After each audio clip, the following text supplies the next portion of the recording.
Assalamualaikum warahmatullahi wabarakatuh.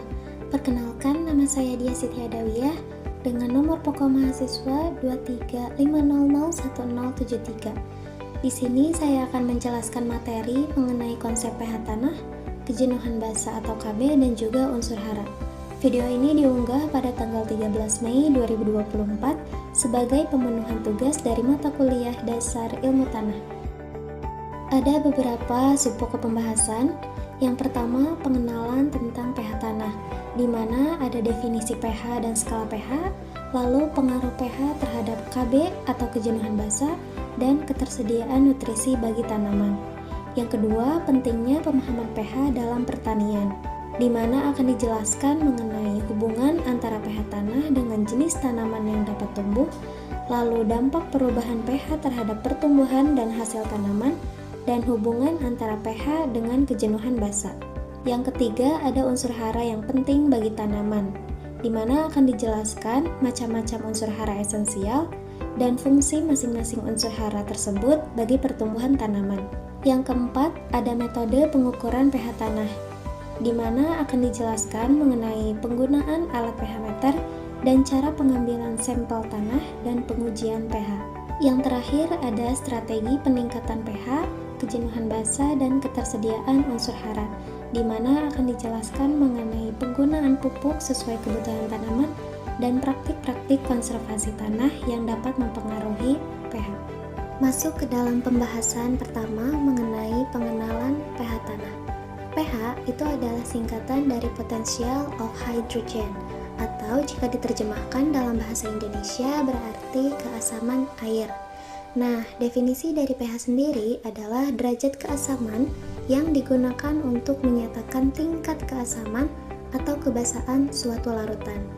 Atau bisa juga didefinisikan sebagai ukuran jumlah ion hidrogen dalam suatu cairan atau larutan.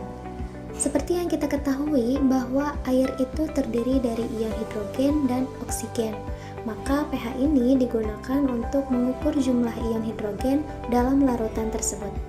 Sedangkan pengertian dari skala pH sendiri adalah suatu standar pengukuran atau besaran yang digunakan untuk menentukan seberapa asam atau basa larutan air tersebut, atau dalam pembahasan kita sekarang adalah tanah tersebut.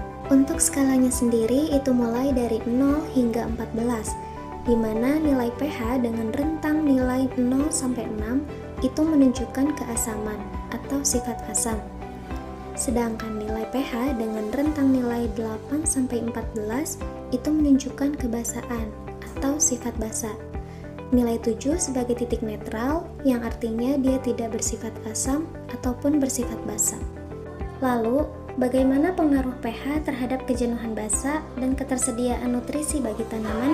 Nah, teman-teman, ternyata pH tanah itu dapat mempengaruhi nilai kejenuhan basa dan juga ketersediaan nutrisi untuk tanaman. pH tanah ini mempengaruhi kejenuhan basa dengan cara yang kompleks. Secara umum, jika pH tanah rendah, maka kejenuhan basa juga rendah. Jika pH tanah tinggi, maka kejenuhan basa juga tinggi. Kejenuhan basa itu menunjukkan perbandingan jumlah antara kation-kation basa dengan jumlah semua kation. Dan pH tanah ini mempengaruhi ketersediaan kation-kation basa itu di dalam tanah. Jika pH-nya rendah, maka kemampuan tanah untuk mencerap kation juga kurang. Jadi bisa dipastikan ya, bahwa pH tanah itu sangat berpengaruh terhadap kejenuhan basa. Lalu bagaimana pengaruh pH terhadap ketersediaan nutrisi bagi tanaman? Nah, coba perhatikan gambar ini. Pada bagian bawah terdapat angka-angka yang menunjukkan skala pH tanah yang dimulai dari angka 4 sampai angka 10. Pada bagian grafik terdapat batangan-batangan yang menunjukkan skala ketersediaan unsur hara tersebut di dalam tanah. Ada nitrogen, fosfor, potasium, sulfur, kalsium, magnesium, besi, mangan, borong, seng, dan molibdenium. Warna hijau itu menunjukkan ketersediaan unsur hara dalam jumlah yang besar. Kuning menunjukkan ketersediaan unsur hara dalam jumlah yang kecil.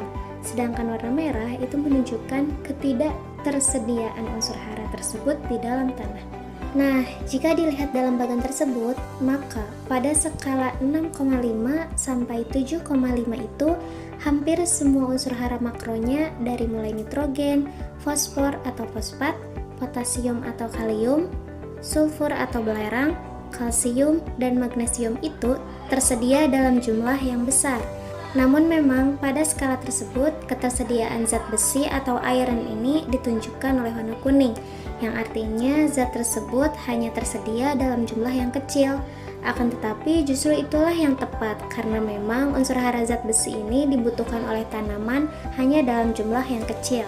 Sedangkan unsur hara mikro seperti besi, mangan, boron, tembaga, dan seng akan semakin berkurang ketersediaannya pada pH yang lebih tinggi atau basa, yaitu pada pH yang lebih dari 7, kecuali pada unsur molybdenum atau timah, di mana dia memang tersedia dalam jumlah yang banyak pada pH yang tinggi atau lebih dari 7.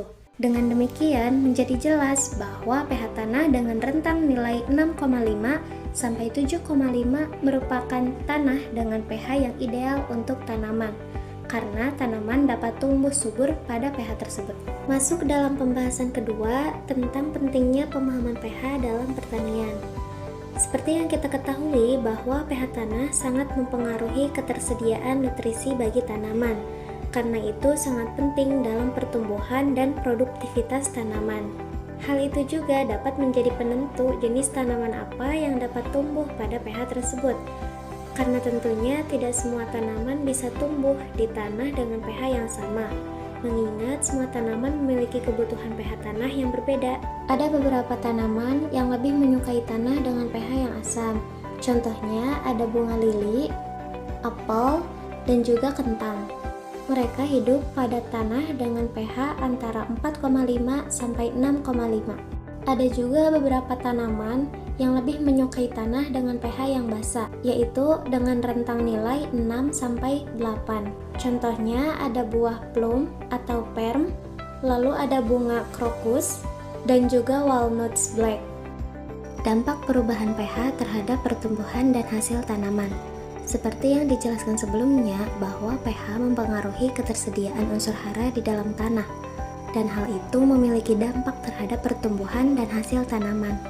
Beberapa pengaruh pH tersebut adalah yang pertama, kurangnya ketersediaan nutrisi. Ketika pH mengalami perubahan, maka nutrisi mungkin tidak tersedia karena pH memiliki skala 6,5 sampai 7,5 yang ideal bagi tanaman. Yang kedua, tanah yang memiliki perubahan pH dapat mengganggu keseimbangan mikroorganisme tanah, seperti halnya cacing, sehingga akan mempengaruhi kesehatan tanah secara keseluruhan. Yang ketiga, perubahan pH tanah dapat mempengaruhi ketersediaan logam berat bagi tanaman. Pada pH tertentu, logam berat seperti aluminium atau besi bisa menjadi lebih larut di dalam tanah, yang nantinya dapat berdampak negatif pada tanaman. Hubungan antara pH dengan Kb. Kaitan antara pH dengan kejenuhan basa adalah semakin tinggi kejenuhan basa, artinya tanah didominasi oleh kation-kation basa. Sedangkan semakin kurang kejenuhan basanya, artinya tanah didominasi oleh kation-kation masam. Pembahasan selanjutnya mengenai unsur hara yang penting bagi tanaman. Unsur hara esensial adalah unsur-unsur yang dibutuhkan tanaman untuk memenuhi nutrisi dalam pertumbuhannya. Ada dua macam unsur hara. Yang pertama adalah unsur hara makro, yaitu unsur-unsur yang dibutuhkan dalam jumlah yang besar, antara lain nitrogen, fosfor, kalium, kalsium, magnesium, dan sulfur. Fungsi dari nitrogen yaitu sebagai bahan sintetis klorofil, protein, dan asam amino. Fosfor berperan dalam pertumbuhan benih, akar, bunga, dan buah. Kalium berperan sebagai pengatur proses fisiologi tanaman seperti fotosintesis atau mengatur distribusi air dalam jaringan dan sel. Kalsium berperan dalam pertumbuhan sel. Magnesium berperan dalam transportasi energi beberapa enzim untuk memperlancar proses fotosintesis. Belerang atau sulfur berfungsi sebagai regulator enzim dan juga berperan dalam proses fisiologi tanaman. Yang kedua adalah unsur hara mikro, yaitu unsur-unsur yang dibutuhkan dalam jumlah sedikit atau tidak terlalu banyak, tergantung jenis dan varietas tanaman.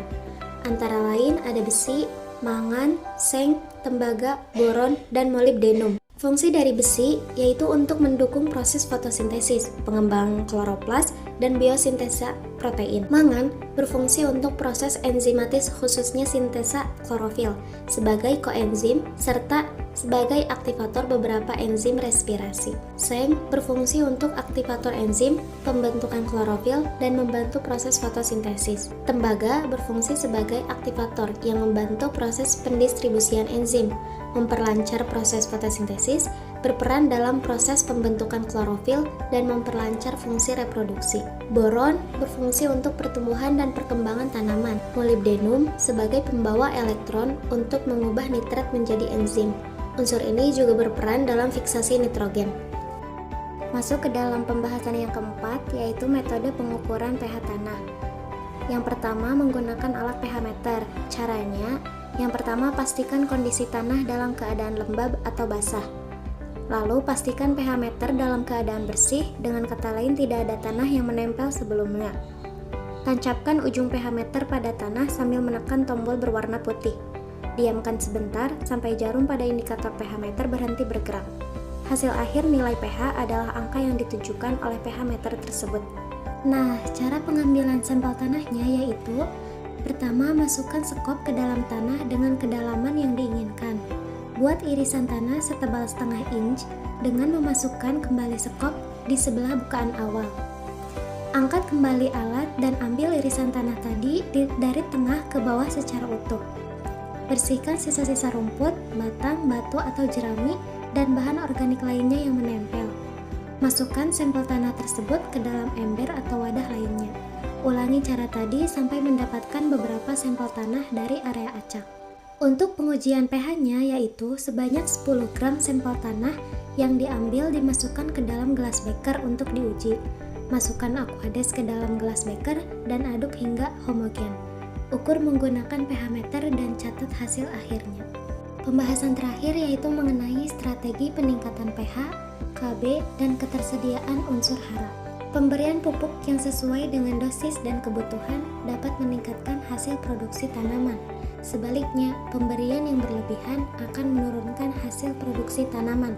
Jika takarannya berlebihan atau belum jadi, dapat meningkatkan pH tanah sehingga tanah menjadi lebih asam dan dapat menyebabkan tumbuhan menjadi layu dan akhirnya akan mati. Untuk memastikan penggunaan pupuk yang efektif, petani harus memperhatikan beberapa hal seperti jenis tanaman, dosis, jenis pupuk, dan waktu pemberian. Hal tersebut harus diperhatikan agar hasil yang diperoleh maksimal dan sesuai dengan harapan. Praktik-praktik konservasi tanah yang dapat mengganggu pH. Praktik konservasi memiliki 3 metode. Yang pertama adalah metode vegetatif, yaitu cara konservasi yang menggunakan tanaman untuk mengurangi daya tumbuk antara air hujan dengan tanah. Jadi, air hujan tidak langsung menabrak atau jatuh ke tanah, melainkan terserap oleh akar tanaman. Yang kedua adalah metode mekanik, yaitu cara konservasi dengan menerapkan perlakuan fisik terhadap tanah guna mengurangi aliran permukaan air. Contoh metode mekanik yaitu membuat saluran air, parit, irigasi, waduk, dan sejenisnya. Yang ketiga adalah metode kimia, yaitu cara konservasi yang menggunakan tambahan bahan kimia. Salah satu contoh adalah menggunakan pupuk kompos untuk meningkatkan stabilitas tanah. Di bawah ini ada beberapa praktik-praktik konservasi tanah yang dapat mempengaruhi pH. Di antaranya adalah terasering, kontur, penutup tanaman, pengolahan tanah, rotani tanaman, irigasi efisien, teknik penghematan air. Dengan praktik-praktik konservasi yang efektif, petani dapat meningkatkan hasil pertanian dan mempengaruhi pH tanah secara positif. Demikian penjelasan singkat yang dapat saya sampaikan. Mohon maaf bila ada kata salah dan banyak kekurangannya. Terima kasih. Wassalamualaikum warahmatullahi wabarakatuh.